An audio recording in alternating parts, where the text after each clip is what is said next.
여러분, 안녕하세요. 오늘은 우리 몸에서 가장 중요하지만 가장 소홀히 하기 쉬운 5곳에 대해 이야기하려 합니다. 병원에서 오랫동안 일하면서 저는 많은 어르신들을 만났습니다. 그분들 중 대부분이 매일 깨끗이 씻고 건강에 신경 쓰신다고 하셨습니다. 하지만 정작 중요한 부위들은 놓치고 계셨습니다. 그리고 그 부위들이 문제가 되면서 건강이 무너지기 시작했습니다. 오늘 말씀드릴 5곳은 여러분이 생각하는 것보다 훨씬 더 중요합니다. 이 부위들을 제대로 관리하지 않으면 면역력이 떨어지고 만성 피로에 시달리고 심각한 질병으로 이어질 수 있습니다. 반대로 이 5곳만 제대로 관리해도 여러분의 건강은 눈에 띄게 좋아질 수 있습니다. 하루 단 5분이면 충분합니다. 지금부터 하나씩 자세히 말씀드리겠습니다. 끝까지 집중해서 들어주시기 바랍니다. 첫 번째, 귀 뒤입니다. 여러분, 지금 손으로 귀 뒤를 한번 만져보세요. 어떤 느낌이 드시나요? 대부분의 분들이 매일 샤워를 하고 머리를 감습니다. 하지만 귀 뒤는 놓치기 쉽습니다. 귀 뒤에는 작은 주름들이 겹쳐 있습니다.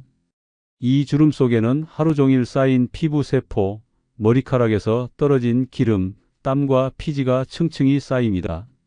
문제는 이곳이 항상 어둡고 습하다는 점입니다. 머리카락으로 덮여 있어서 통풍도 잘 안 됩니다. 세균들이 가장 좋아하는 환경이죠. 제가 상담했던 한 할머니 이야기를 들려드리겠습니다. 75세 할머니께서 몇 달째 머리가 맨날 띵하고 집중이 안 된다고 하셨습니다. 여러 검사를 해봐도 특별한 이상이 없었습니다. 그런데 우연히 귀 뒤를 보게 됐습니다. 주름 깊숙한 곳이 빨갛게 부어 있고 만지니 끈끈한 분비물이 손에 묻어났습니다. 냄새도 심했습니다. 귀 뒤에는 중요한 림프절들이 모여 있습니다. 림프절은 우리 몸의 하수 처리장 같은 곳입니다. 머리와 목 부위에서 생긴 노폐물과 독소들을 걸러내는 역할을 합니다. 그런데 이곳이 세균에 감염되면 어떻게 될까요?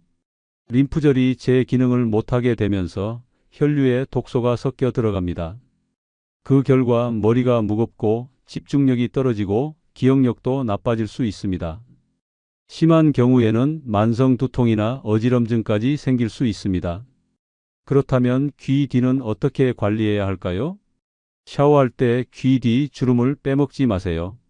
손가락 끝에 순한 비누를 묻혀서 주름 사이사이를 부드럽게 원을 그리듯 마사지해 주세요. 이때 너무 세게 문지르면 안 됩니다. 피부가 상처날 수 있거든요. 가장 중요한 건 세정 후 건조입니다. 수건으로 가볍게 눌러서 물기를 제거하세요. 머리가 긴 분들은 귀 뒤가 자연스럽게 마를 수 있도록 머리를 묶거나 드라이어로 약하게 말려주세요. 습기가 남으면 세균이 더 빠르게 번식합니다. 여기서 주의할 점이 있습니다. 귀 속 깊은 곳은 함부로 파지 마세요. 귀지는 사실 먼지와 세균을 막아주는 천연 보호막 역할을 합니다. 면봉으로 너무 깊이 파면 오히려 귀지를 고막 쪽으로 밀어넣거나 상처를 낼 수 있습니다. 만약 귀 속이 너무 가렵거나 막힌 느낌이 심하다면 혼자 해결하려 하지 마시고 이비인후과 전문의를 찾아가세요. 앞서 말씀드린 할머니는 귀 뒤 관리를 시작한 지 2주 만에 머리가 한결 맑아졌다고 하셨습니다. 두 번째, 배꼽입니다. 여러분, 언제 마지막으로 배꼽을 들여다보셨나요? 배꼽은 우리 몸에서 가장 작은 구멍이지만 놀랍게도 세균이 가장 다양하게 살고 있는 곳 중 하나입니다. 연구에 따르면 사람의 배꼽에서 무려 1000종이 넘는 다양한 세균이 발견된다고 합니다. 상상해 보세요. 우리 배꼽 안에 작은 도시 하나가 있고 그 안에 수천 종의 미생물들이 살고 있는 겁니다. 배꼽은 구조적으로 세균이 살기에 완벽한 조건을 갖추고 있습니다. 항상 어둡고 천으로 덮여 따뜻하고 습기가 차기 쉽습니다. 게다가 죽은 피부 세포, 옷 섬유 조각, 비누 찌꺼기, 땀과 피지 등 세균들이 좋아하는 영양소가 끊임없이 공급됩니다. 제가 상담했던 68세 할아버지 이야기를 들려드리겠습니다. 할아버지께서 요즘 원인 모를 피로가 계속되고 소화도 안 좋다며 오셨습니다. 여러 검사를 해봐도 특별한 이상이 없었습니다. 그런데 우연히 배꼽을 보게 됐습니다. 배꼽 안쪽이 검은색으로 변해 있고 코를 찌르는 악취가 났습니다. 배꼽 청소를 시작한 지 일주일 만에 할아버지께서 몸이 한결 가벼워진 것 같다고 하셨습니다. 왜 이런 일이 일어나는 걸까요? 배꼽이 오염되면 세균들이 독소를 만들어냅니다. 이 독소들이 혈류를 타고 온몸으로 퍼지면서 면역 체계를 자극하고 만성 염증 상태를 만들 수 있습니다. 그 결과 피로감, 소화 불량, 면역력 저하 등이 나타날 수 있습니다. 특히 배꼽은 복부에서 피하지방층이 가장 얇은 부위입니다. 그만큼 세균이 만든 독소가 혈류로 흡수되기 쉬운 구조입니다. 그럼 배꼽은 어떻게 관리해야 할까요? 샤워할 때 면봉이나 부드러운 거즈를 따뜻한 물에 적셔서 배꼽 안쪽을 살살 돌려가며 닦아주세요. 이때 순환 세정제를 소량 사용하면 더 효과적입니다. 중요한 건 너무 세게 문지르면 안 된다는 점입니다. 배꼽 피부는 다른 부위보다 얇고 민감하거든요. 상처가 나면 오히려 2차 감염이 될 수 있습니다. 세정 후에는 반드시 완전히 건조해야 합니다. 수건 끝으로 조심스럽게 눌러서 물기를 제거하고 필요하다면 드라이어 찬바람으로 말려주세요. 습기가 조금이라도 남아있으면 세균이 다시 번식할 수 있습니다. 만약 배꼽에 딱딱한 덩어리가 있다면 절대 억지로 빼려 하지 마세요. 무리하게 제거하다가 상처가 나면 심각한 염증이 생길 수 있습니다. 전문의 도움을 받으시기 바랍니다. 세 번째, 겨드랑이입니다. 여러분, 겨드랑이를 단순히 땀이 많이 나는 곳이라고만 생각하셨나요? 사실 겨드랑이는 우리 몸에서 가장 중요한 면역 기지 중 하나입니다. 이곳에는 상체로 들어오는 모든 독소와 세균을 걸러내는 림프절들이 집중되어 있습니다. 겨드랑이를 손으로 만져보세요. 부드러운 살 아래로 작은 콩알 같은 것들이 만져지시나요? 그게 바로 림프절입니다. 이 작은 림프절들이 24시간 쉬지 않고 우리 몸을 지키는 파수꾼 역할을 하고 있습니다. 그런데 겨드랑이에는 일반 땀샘과 다른 특별한 땀샘이 있습니다. 여기서 나오는 땀은 단순한 물이 아닙니다. 단백질과 지방이 풍부한 진한 땀이 나옵니다. 이 영양 만점 땀이 세균들에게는 최고의 먹이가 되는 거죠. 제가 상담했던 67세 할머니 이야기를 들려드리겠습니다. 할머니께서 요즘 감기가 자주 걸리고 몸살이 떨어지지 않는다며 오셨습니다. 면역력이 많이 떨어진 상태였습니다. 확인해 보니 겨드랑이에서 쾌하고 강한 냄새가 났습니다. 자세히 보니 겨드랑이 피부가 빨갛게 부어 있고 림프절도 부어 있었습니다. 만성적인 세균 감염으로 림프절이 과부하 상태에 빠진 것이었습니다. 림프절이 세균과의 전쟁에 모든 에너지를 쏟다 보니 다른 곳에서 들어오는 감기 바이러스나 세균들을 막아낼 힘이 부족했던 거죠. 겨드랑이 관리를 시작한 지 한 달 후 할머니는 감기도 덜 걸리고 몸이 훨씬 가벼워졌다고 하셨습니다. 겨드랑이 세균들은 단순히 냄새만 만드는 것이 아닙니다. 독성 물질들을 만들어내어 혈류로 방출하고 이것이 전신염증을 일으킬 수 있습니다. 특히 감염이 지속되면 림프절이 계속 스트레스를 받게 됩니다. 그러면 정작 중요한 순간에 바이러스나 세균을 막아낼 힘이 부족해지는 거죠. 그럼 겨드랑이는 어떻게 관리해야 할까요? 샤워할 때 순한 항균 비누를 사용해서 겨드랑이 아래에서 위로 림프절 흐름 방향으로 부드럽게 마사지하며 씻어주세요. 각 겨드랑이마다 최소 30초 이상 마사지하면 림프 순환이 개선됩니다. 마사지할 때는 너무 세게 하지 마세요. 림프절은 매우 민감한 조직이거든요. 마치 아기 피부를 만지듯 부드럽게 해주시면 됩니다. 샤워 후에는 반드시 완전히 건조하세요. 겨드랑이 털이 긴 분들은 겨드랑이가 완전히 마를 수 있도록 충분한 시간을 두거나 드라이어로 말려주세요. 습기가 남으면 세균이 더 빠르게 번식합니다. 옷 선택도 중요합니다. 통기성이 좋은 면 소재를 입고 너무 꽉 끼는 옷은 피해주세요.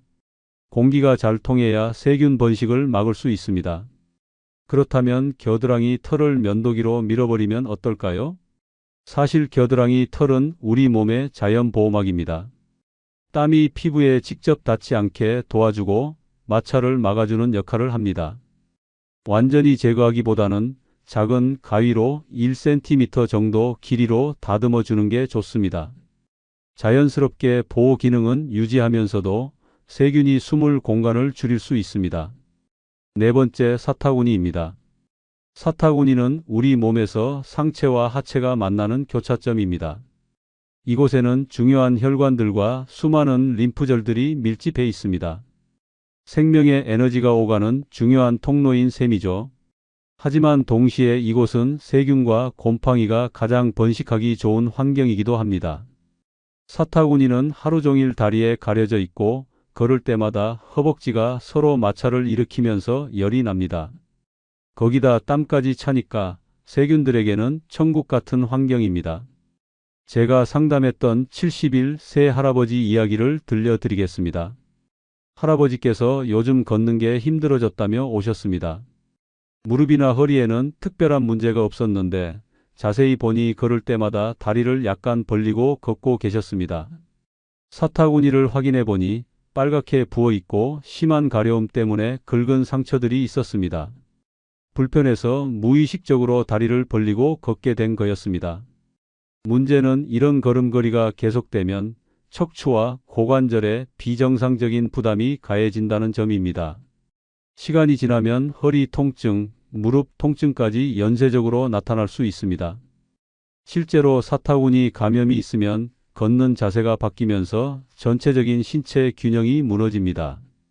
이로 인해 근육량이 줄어들고 결국 낙상 위험까지 커질 수 있습니다. 그렇다면 사타구니는 어떻게 관리해야 할까요? 가장 중요한 건 pH 균형을 맞춘 세정제를 사용하는 것입니다. 사타구니는 산성 환경을 유지해야 유해균을 막을 수 있거든요. 너무 강한 비누를 사용하면 오히려 pH 균형이 깨져서 감염이 더 쉬워집니다. 씻을 때는 피부 주름 하나하나를 부드럽게 닦아주세요. 특히 허벅지와 사타구니가 만나는 부분, 세심한 부분까지 놓치지 마세요. 세정 후 건조가 가장 중요합니다. 사타구니 전용 수건을 따로 사용하시고 물기를 완전히 제거해 주세요. 필요하다면 드라이어 찬바람으로 말리는 것도 좋습니다. 속옷 선택도 매우 중요합니다. 땀 흡수가 잘 되는 면 소재로 매일 갈아입어야 합니다. 꽉 끼는 속옷보다는 약간 여유가 있는 것이 좋고 통기성이 좋은 재질을 선택하세요. 앞서 말씀드린 할아버지는 사타구니 관리를 시작한 지 2주 만에 걸을 때 훨씬 편해졌다고 하셨습니다. 걸음걸이가 자연스러워지니까 허리 통증도 많이 줄어들었다고 하셨습니다. 다섯 번째, 발입니다.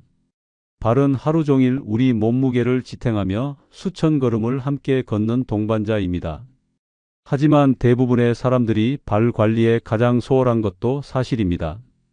발이 아프면 걷기 힘들어지고 걷기 힘들어지면 활동량이 줄어들고 결국 근육량이 감소하면서 전체적인 건강이 무너집니다. 이것이 바로 발 건강이 삶의 독립성과 직결되는 이유입니다. 제가 상담했던 73세 할머니 이야기를 들려드리겠습니다.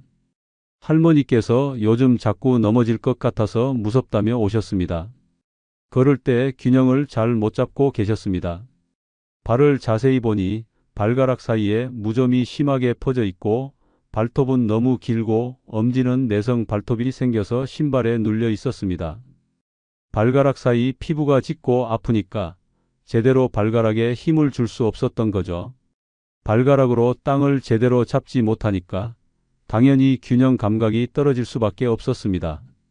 발 관리를 시작한 지 한 달 후 할머니는 걸을 때 훨씬 안정감이 생겼다고 하셨습니다. 발은 우리 몸에서 세균과 곰팡이가 번식하기 가장 좋은 환경 중 하나입니다. 특히 발가락 사이는 항상 어둡고 습하며 양말과 신발로 밀폐되어 있어서 세균들의 천국입니다. 여기에 굳은 살, 각질, 상처 등이 생기면 세균이 더 깊숙이 침투할 수 있습니다.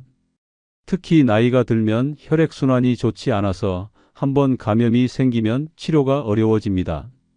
심한 경우에는 발에 궤양이 생기거나 세균이 혈류를 타고 퍼져서 심각한 합병증이 생길 수도 있습니다. 발 건강이 나빠지면 일어나는 악순환을 보세요. 발이 아프니까 덜 걷게 되고 덜 걷다 보니 다리 근육이 약해집니다. 근육이 약해지니까 균형 감각이 떨어지고 넘어질 위험이 커집니다. 한 번의 낙상이 골절로 이어지면 오랫동안 침대에 누워 있게 되면서 근육량이 급격히 줄어듭니다. 그러면 회복이 더욱 어려워지는 악순환에 빠지게 되는 거죠. 그렇다면 발은 어떻게 관리해야 할까요?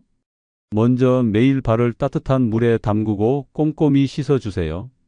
발가락 사이사이, 발톱 주변, 뒤꿈치까지 빼먹지 말고 부드럽게 마사지하며 씻어주시면 됩니다. 세정 후에는 특히 발가락 사이를 완전히 건조해야 합니다.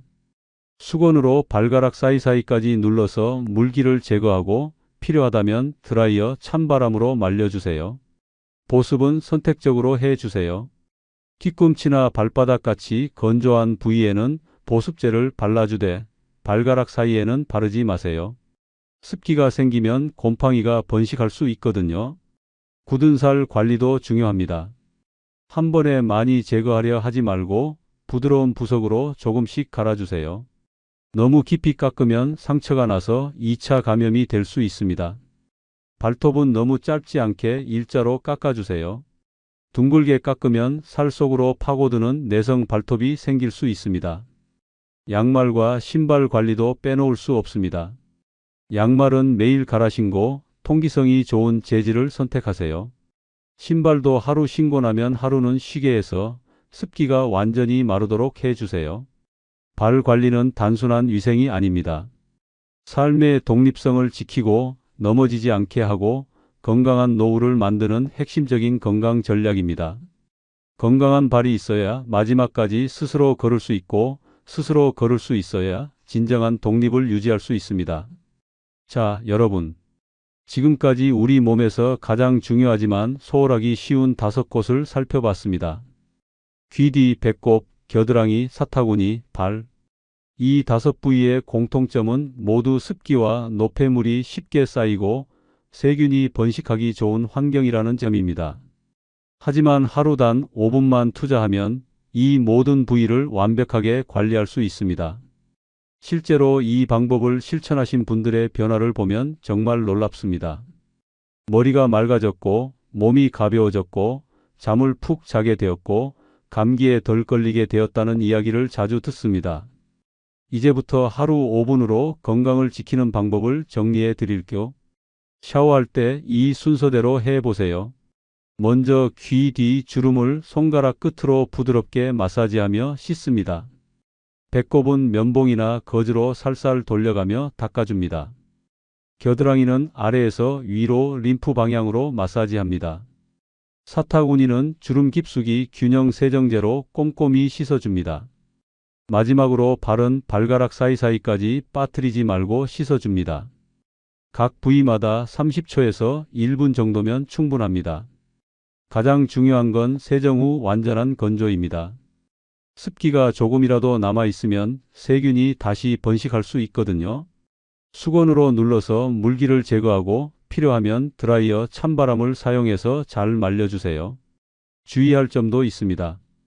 너무 세게 문지르거나 자극적인 세정제를 사용하면 오히려 피부가 상처나서 2차 감염이 될 수 있습니다. 아기 피부를 다루듯 부드럽게 해주세요. 만약 어느 부위든 통증이 지속되거나 분비물, 냄새가 심해진다면 주저하지 말고 전문의를 찾아가세요. 조기에 치료하는 것이 가장 중요합니다.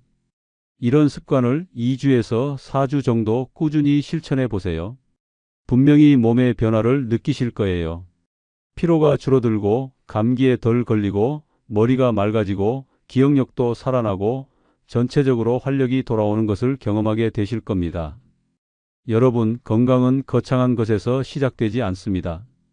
이런 작은 습관 하나하나가 쌓여서 10년, 20년 후의 건강을 결정합니다. 오늘부터 샤워할 때 이 5부위를 빼먹지 마세요. 귀 뒤, 배꼽, 겨드랑이, 사타구니, 발. 각각 30초씩만 신경 써 주시면 됩니다. 이 작은 변화가 여러분의 면역력을 지키고 앞으로 더 건강하고 활기찬 삶을 살아갈 힘을 만들어 줄 거예요. 끝까지 시청해 주셔서 감사합니다.